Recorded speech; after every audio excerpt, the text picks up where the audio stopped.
Hello and welcome. Today I want to talk to you about something called the Power BI Admin API endpoints. Yeah, it's a long one there. You may already be well familiar with this or may be brand new, but I want to bring up the conversation in a way that we can, one, make sure everybody understands what they potentially could be used for, and then kind of a streamlined video where you can understand the process of what's going to be called using a service principal, which involves registering an Azure, doing an app registration through the Azure portal. As always, that Microsoft documentation is rich. There's a lot of stuff in there, but quite often it's kind of like one documentation page has 25 links and it tells you to go over here, do this first and bounce around. So you could lose your way as you're moving through the documentation to get this squared away.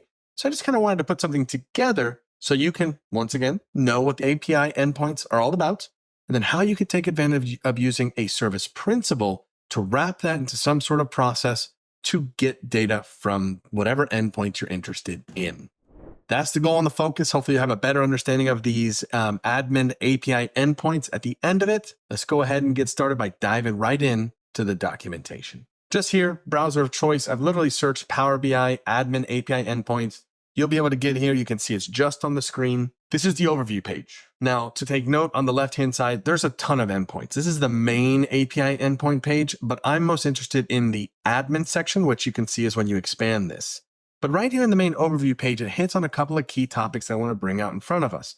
One is it says, hey, if you want, you can use these endpoints and use a service principal. And in order to do that, it says here, to learn how to register an app, click on this link, which is actually the second tab I have here, and we'll head there in a moment. It's a process, and you're going to see, and I'm going to try to work through it succinctly so that you just are ready to go with this. And I'll kind of augment the process. I'll add some commentary as for the sake of efficacy and time, right? I'm going to cut out some elements, but I'm going to recommend, hey, this is what I would do. And we actually have other videos around that talking point. So we can use service principals to basically, for authentication purposes, access these endpoints, which are going to bring back data. Well, another small thing I'll point out here, you see right there in that purple note, it says some of the APIs refer to workspaces as groups. So just in case, the terminology here, when you see groups, it means workspaces. Think of those as synonymous terms, just something you have to be aware of, right? So specifically with that in mind, we're going to focus on one endpoint, but once you have a service principal and once you know how to use one endpoint, you basically can go to any endpoint.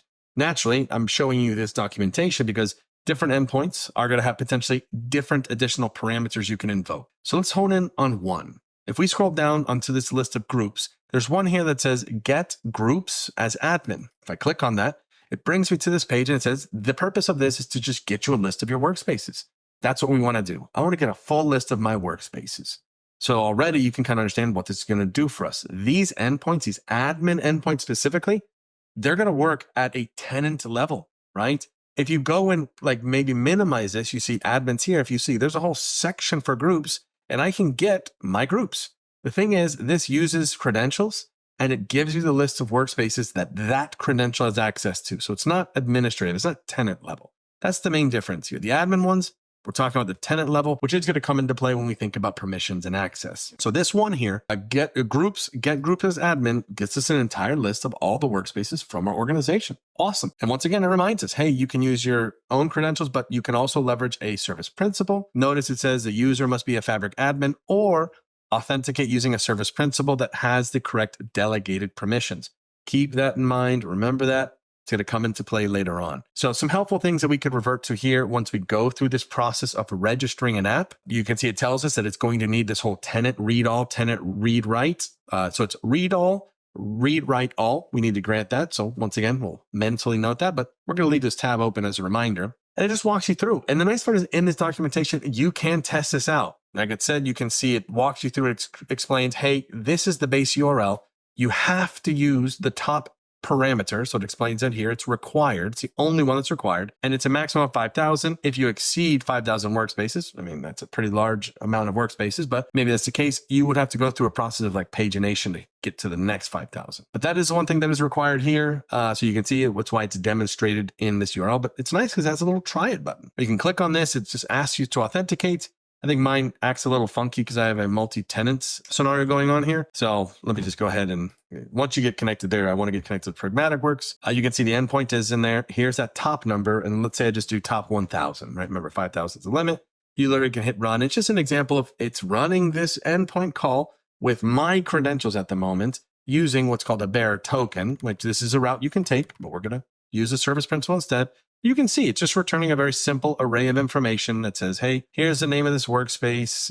What's the state of it? It's active. What's going on? Does it have capacity? The ID, pretty basic stuff here when you just use the basic endpoint URL. But the idea is you probably just want to get your workspaces and the workspace ID, because then if you have a workspace is there specifically its ID, you could use that in other endpoint calls, right? You could say, hey, you know what? I'm going to get my data sets. The data sets are going to come down with a data set ID and a workspace ID that it's a part of, right? So now you can create relationships. Potentially you could bring these into Power BI. But at this point, we have basically ways that we can connect the data from these different endpoints. The whole purpose and intention behind me showing you these endpoints is this could provide you the ability of kind of rolling your own solution for maybe like an auditing dashboard. There's a lot of different options here. You just really need to explore. And once we get through this and you know how to use one of these, it's really just about coming here to this documentation, looking at the endpoint that you're interested in, checking to see what parameters are available to you, and checking to see most of these, all of these, most like this, I'll go with most just in case, but most of these are going to have the same scope, the tenant read all and the tenant read write all.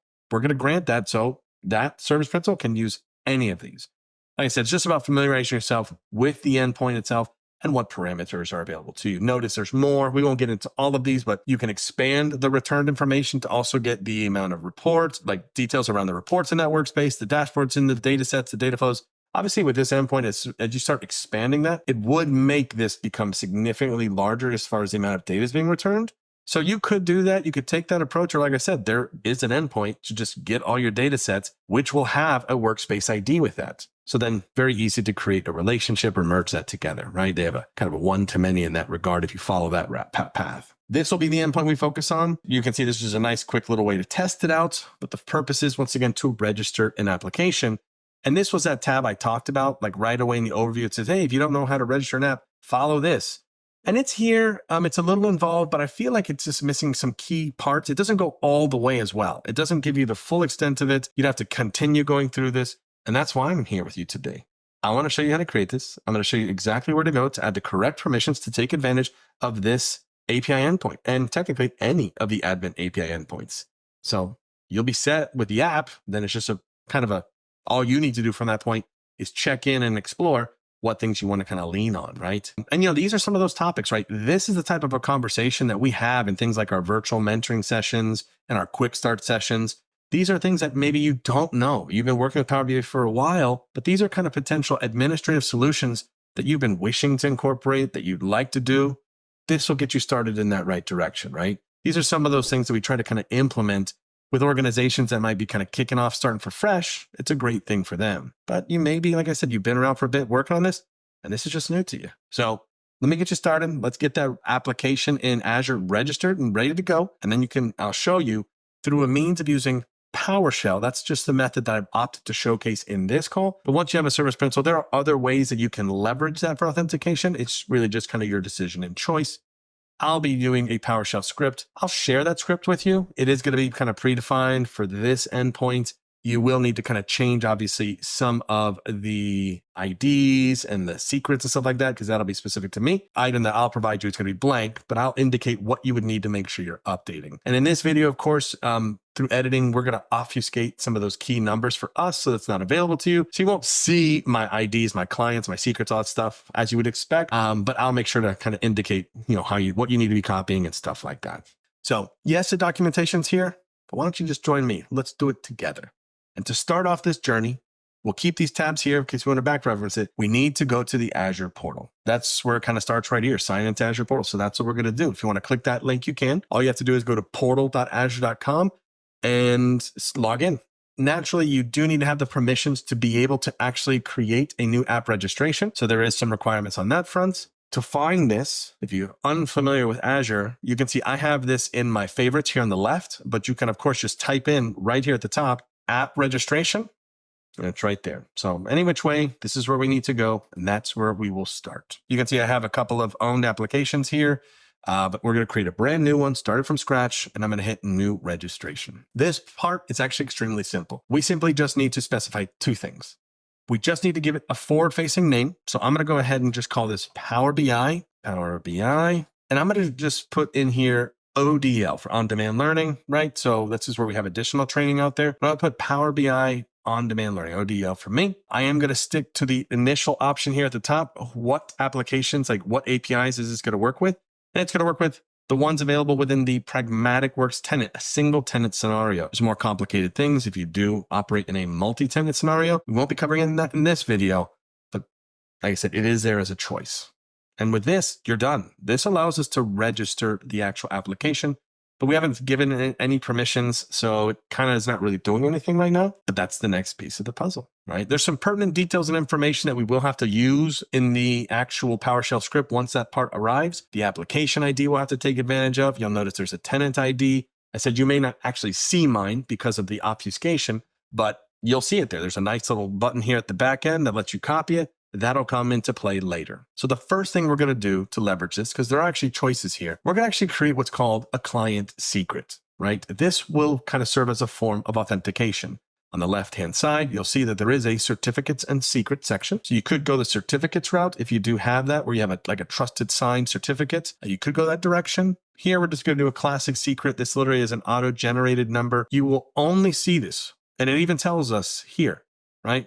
The client secrets cannot be viewed except for immediately after creation. So as soon as I go ahead here, hit new client secret, it's going to give me this secret value. I'm going to go ahead and copy that out and just store it into a notepad for this demonstration. And I'm going to end up pasting it into the PowerShell script once that time arrives.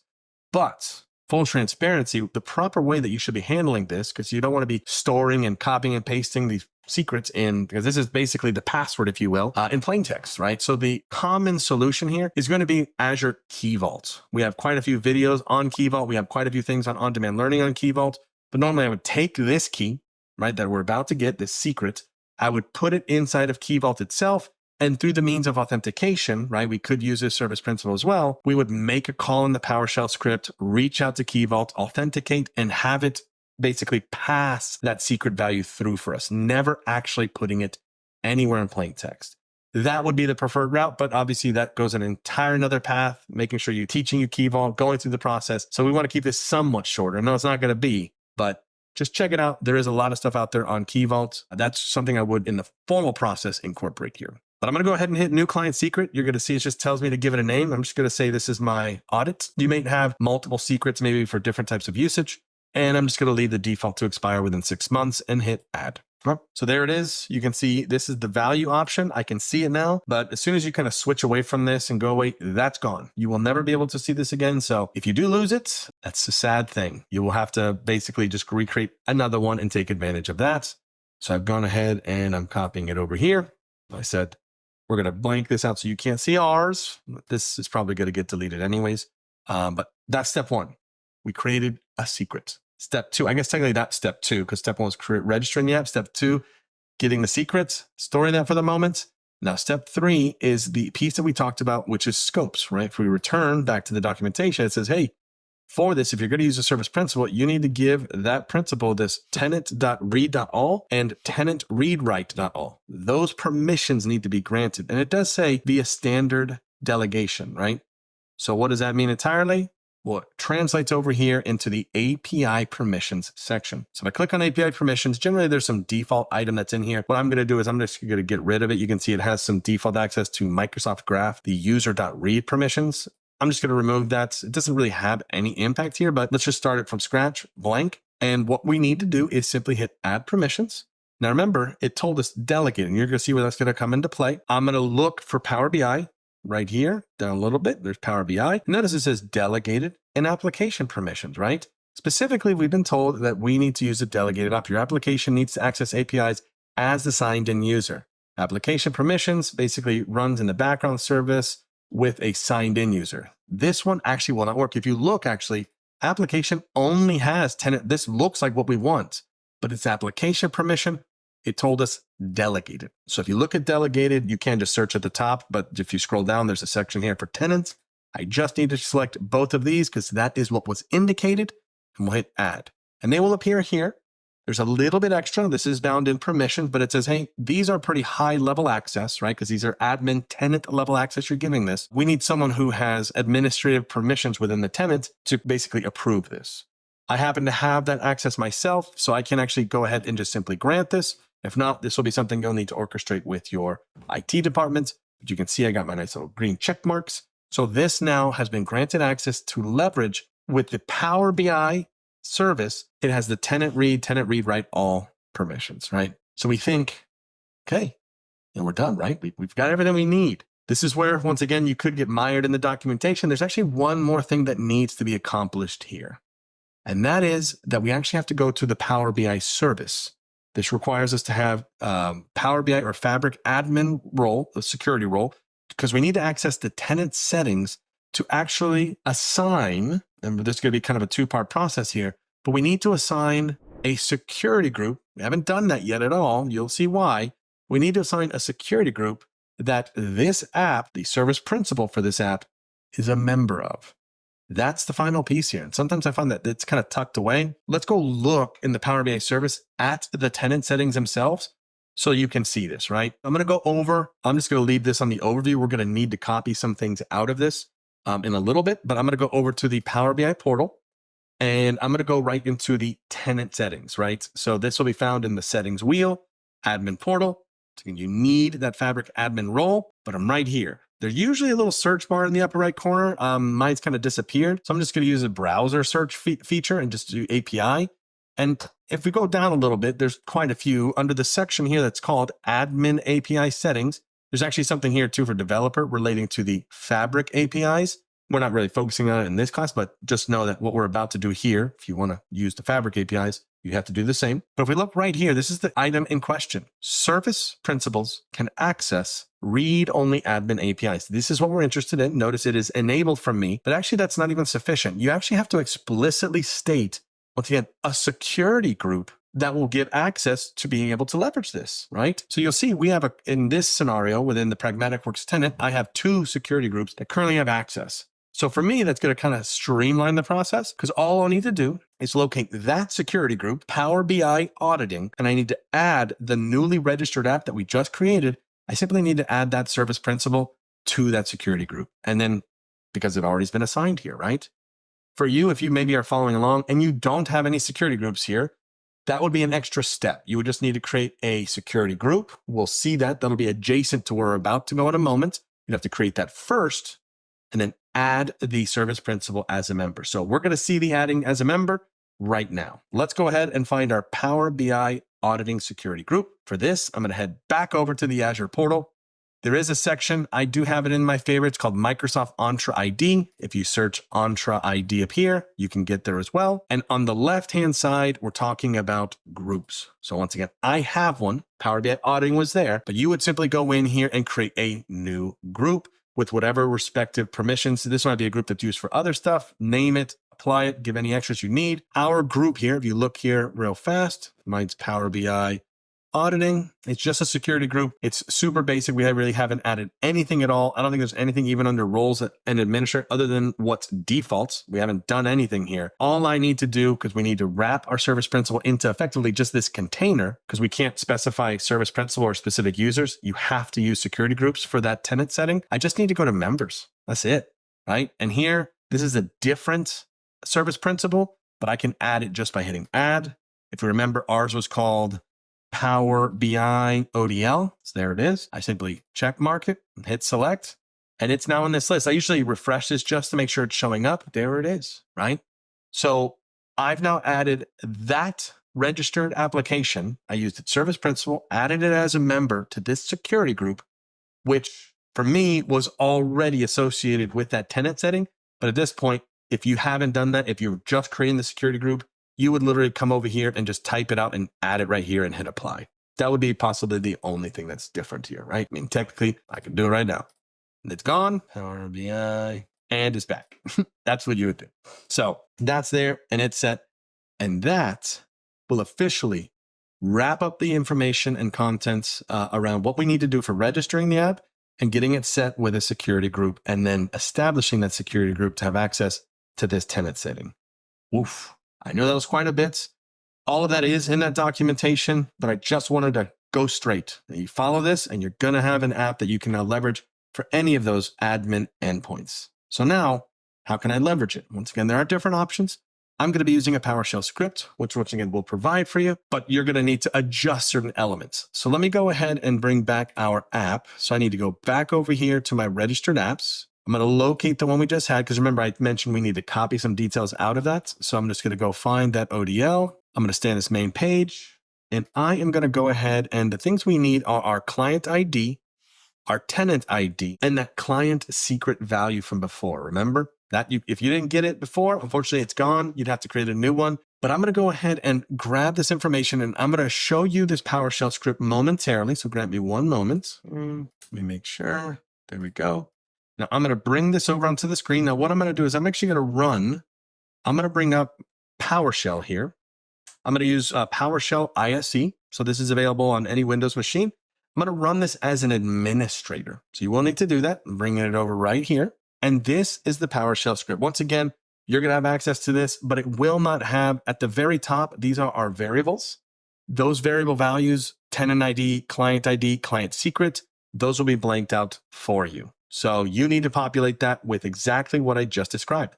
The tenant ID was there, the client ID was there. Obviously, the client secret, you'd have to have captured when we created that secret. We're not going to really go into depth as to, all the specifics of this PowerShell script. This is something that's using actually very generic details and information. So if you just replace those values, this should work for you. The only other item of interest is this is, of course, a PowerShell script specifically for that specific API endpoint that we talked about. You can see the URL located right here, right? If you wanted to, this is a plain text box. You could change some of this stuff.